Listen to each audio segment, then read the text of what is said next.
Sud Radio Parlons Vrai chez Bourdin, 10h30, 12h30, Jean-Jacques Bourdin. Bien, nous allons regarder ce qui se passe en Chine. Parler du Covid en France, les cas remontent.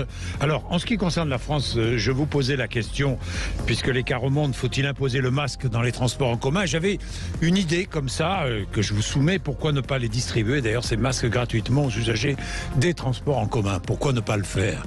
Je ne sais pas si ça coûterait vraiment si cher que ça, nous avons des stocks de masques, donc pourquoi ne pas le faire? Bien, mais parlons de la Chine, parce que la situation là-bas est plus sérieuse. Pourtant, il n'y a pas plus de cas. Même comparativement au nombre d'habitants, il y a moins de cas en Chine qu'en France actuellement. Mais pourtant, vous savez qu'en Chine, il y a une politique zéro Covid qui est extrêmement stricte. Les autorités chinoises contrôlent, répriment, effacent même tout signe de manifestation sur les réseaux sociaux. Les manifestations anti-confinement se sont multipliées ces derniers jours et certains, notamment des expatriés, partent. Nous allons voir le témoignage de Sophie qui habitait en Chine et qui est partie, qui est en Thaïlande actuellement. Il est 12h09, vous êtes sur Sud Radio évidemment. Ensuite, nous parlerons avec Marie Holzman qui est sinologue, présidente de l'association Solidarité Chine. Que va faire le gouvernement chinois, que vont faire les autorités chinoises? Encore durcir les mesures répressives, ressouder la population, provoquer un réflexe nationaliste, pourquoi pas? Nous allons parler de tout cela entre midi et midi et demi. Il est déjà 12h09, à tout de suite. Sud Radio Parlons Vrai chez Bourdin, 10h30, 12h30, Jean-Jacques Bourdin. Bien, il est 12h13. Sophie, bonjour. Bonjour. Merci d'être avec nous, Sophie. Vous êtes en direct de Thaïlande, hein, Sophie? C'est exactement ça, oui, à Bangkok, exactement. À Bangkok, exactement. Vous avez quitté la Chine samedi. Toute la famille? Oui, toute la famille. On a pris la décision la veille avec mon mari de quitter Guangzhou, dans la Chine du Sud, suite à l'annonce de confinement. Et on ne voulait pas faire revivre un deuxième confinement à nos enfants, puisqu'on nous a déjà vécu ça à Sanya cet été. Voilà, alors le confinement en Chine, hein, c'est extrêmement strict. Je lisais là le témoignage d'un Français qui habite en Chine. 3 jours, tous les jours, le rituel est le même. Des agents en combinaison blanche sonnent à la porte le soir et font passer un test PCR aux habitants. En attendant les résultats, le lendemain matin, les appartements sont entièrement confinés. Et s'il y a un cas de Covid dans l'immeuble, eh bien, ça reste confiné. C'est bien cela? C'est bien ça. Alors nous, on n'était pas dans tout à fait le même cas que votre témoin. Nous, on devait descendre faire les tests donc tous les jours. Hein, c'est la sortie quotidienne de la famille, un test, voilà, tous les jours pour pouvoir avoir quelque chose de moins de 24 heures à présenter en cas d'urgence, parce que sinon, on ne peut pas aller dans un hôpital si on n'a pas de test. Donc, par exemple, si un enfant venait à se blesser ou ce genre de choses. Ça veut dire quoi, Sophie? Ça veut dire qu'on est obligé d'être testé tous les jours. Et alors évidemment, si on est positif, là, c'est confinement, plus que confinement, là. C'est exactement ça. En fait, c'est la peur d'être positif. C'est même pas la peur du virus, c'est la peur d'être positif, parce que on est envoyé ensuite dans des centres de quarantaine, comme vous avez pu voir pour Shanghai à l'époque. Donc des hangars avec des lits à perte de vue et avec peu d'hygiène en plus. Donc voilà, on a toujours cette épée Damoclès au-dessus de la tête et cette hantise d'être positif. Oui, alors là, et comme il y a un peu plus de cas, je le disais par rapport au nombre d'habitants, il y a beaucoup moins qu'en France, on va revenir sur la situation française dans un instant, mais comme il y a un peu plus de cas, immédiatement les autorités ont serré la vis. Ça a provoqué des manifestations. Ça vous a étonné que les Chinois se rebellent?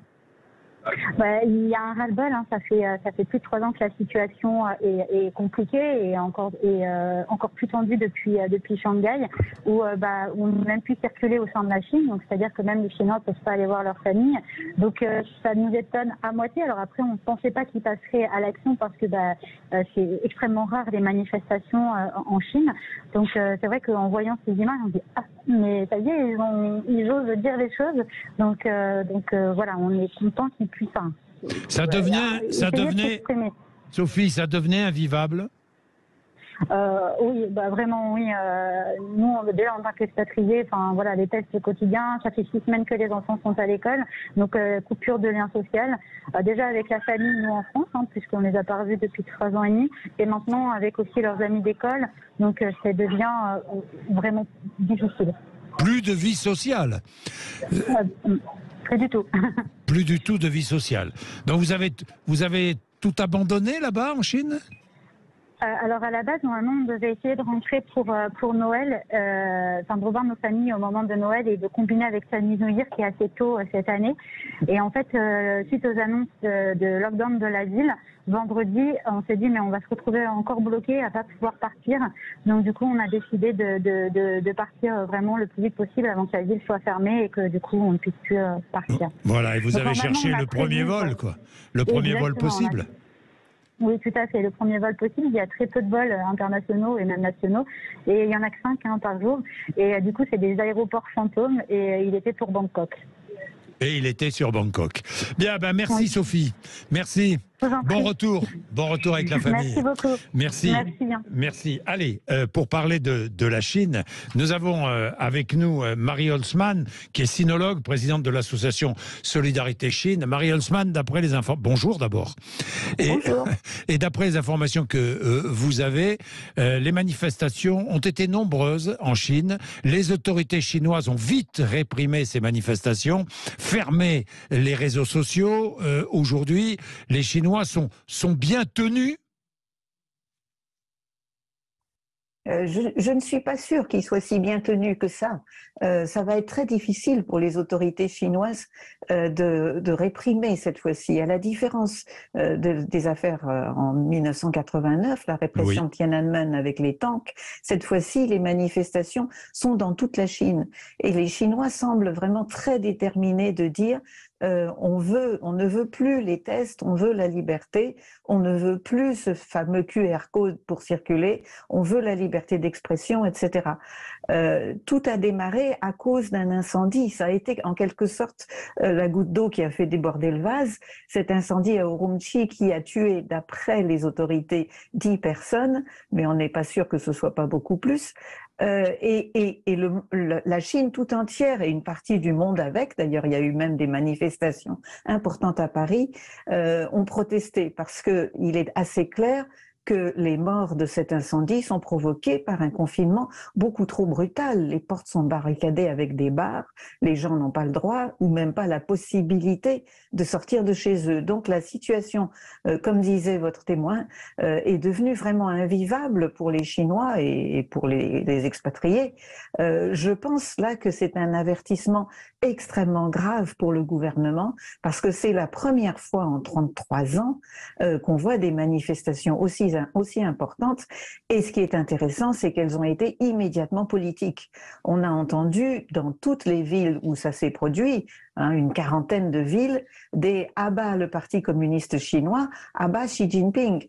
On va en prison pour bien moins que ça en Chine. Donc là, je ne sais pas comment le pouvoir va réagir. Pour le moment, sa seule réaction, ça a été de dire on va durcir le confinement parce que effectivement, il y a quelque chose comme 30 à 40 000 nouveaux cas. Mais je vous signale que ça fait une population 20 fois plus importante que la nôtre, donc la même quantité de cas. C'est assez ridicule de provoquer des réactions aussi restrictives sur la population chinoise. Donc maintenant, nous sommes, nous les spécialistes, tenus en haleine. On se demande ce qui va se passer et comment le pouvoir va s'en sortir sans se séparer de Xi Jinping.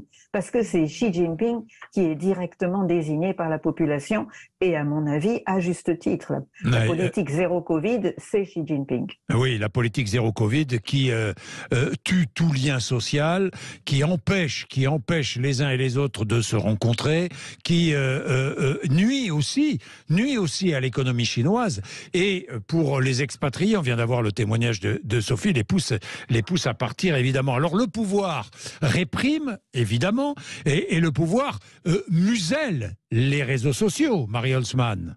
Comme toujours. Les censures sont immédiates. Je vous donne un exemple. Au moment de l'incendie de Urumqi, il se trouve que le président Xi Jinping a présenté son soutien aux îles Salomon, où il s'était produit un incident climatique, et les Chinois ont été fous de rage. Ils ont dit il n'a fait aucune excuse pour les morts d'Urumqi, et il présente ses vœux aux îles Salomon. Alors qu'est-ce qui s'est passé sur les réseaux sociaux? Les îles Salomon sont censurées. Oui. Les îles Salomon sont censurées, on en est là. On en est là. On ne peut rien dire en Chine. Le problème, c'est est-ce que le gouvernement de Xi Jinping va le suivre? C'est pas du tout sûr que l'entourage soutienne le président. Eux aussi risquent la prison s'ils se révoltent ou s'ils contredisent le président. Mais est-ce que la situation actuelle est tenable pour le pouvoir? Ce n'est pas certain. Je pense que la police elle-même n'en peut plus. Ces 3 années ont été 3 années de torture pour tout le monde. Et ces hommes qu'on a vus, des hommes en blanc là, dans leur tenue de sécurité et d'hygiène, en fait sont recrutés parmi les pires, quoi. Ce sont des mafieux, des gardes, des vigies, etc. Et c'est pour ça qu'ils sont tellement violents. On les voit battre les gens qui résistent. On a même vu une Chinoise à Canton qui a été ligotée les mains dans le dos et exposée au déshonneur public parce qu'elle refusait de porter un masque en extérieur, etc. Donc réellement, on est dans une poudrière là en Chine. On est dans une poudrière. Est-ce que Xi Jinping, pour réagir et pour ressouder sa population, ne pourrait pas, je ne sais pas, susciter un réflexe nationaliste? Par exemple, vis-à-vis de Taïwan. Oui, non, c'est pas le moment. C'est pas le moment. Là, il a trop à faire au fourneau. Il faut absolument qu'il arrive à maintenir la cohésion sociale. Cette cohésion sociale est gravement atteinte. Quand vous parlez de pas de contacts sociaux, etc., c'est une chose, mais les gens qui sont confinés ne peuvent pas aller travailler. Ça ne les empêche pas d'avoir à payer leur loyer, à payer les emprunts qu'ils ont faits pour acheter leur appartement, etc. Et donc, durant ces 3 années, il y a eu un nombre incroyable de suicides, des gens qui ont été acculés au désespoir parce qu'ils ne s'en sortaient plus. Ils ne pouvaient pas amener leur bébé à l'hôpital parce que les hôpitaux n'acceptaient que les Covid, etc., etc. C'est une situation infernale. Il faut absolument que ça cesse au plus vite. Merci à vous. Passionnant. Merci. Passionnant, et nous allons suivre évidemment la situation avec attention parce que vous vous rendez compte le monde dans lequel nous sommes aujourd'hui. L'Iran, avec la population qui est révoltée, la guerre en Ukraine, l'Ukraine et la Russie, la Chine, où ça bouge. Dans quelle situation est le monde, hein, Marie Holzmann? Absolument. Merci à vous. Merci à vous. Merci, au revoir. Il est 12h24. Et puisqu'on parle du Covid, Félix Mathieu, tiens, regardons, on va terminer avec la France, regardons ce qui se passe. 9e mât, est-ce qu'on peut appeler, est-ce qu'on peut dire qu'on est en train de vivre un début de 9e vague en France? Certains l'affirment.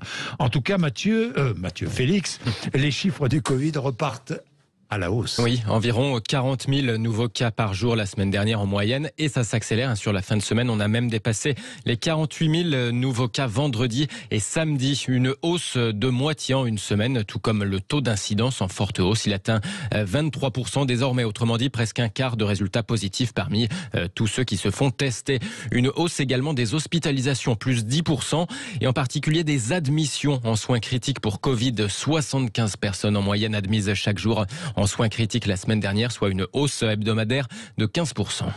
Merci Félix, il est 12h25. Est-ce qu'il faut rendre le masque obligatoire dans les transports en commun? Ce sera l'un des sujets de débat. Un prochain sujet, c'est certain, si ça continue à monter, évidemment. Il est 12h25, merci de nous avoir accompagnés depuis 10h30 ce matin, c'était passionnant. On a parlé de la Russie, on a parlé de la Chine, on a parlé de beaucoup de choses, comme tous les jours. Vous êtes là, 0826 300 300. André Berkoff maintenant.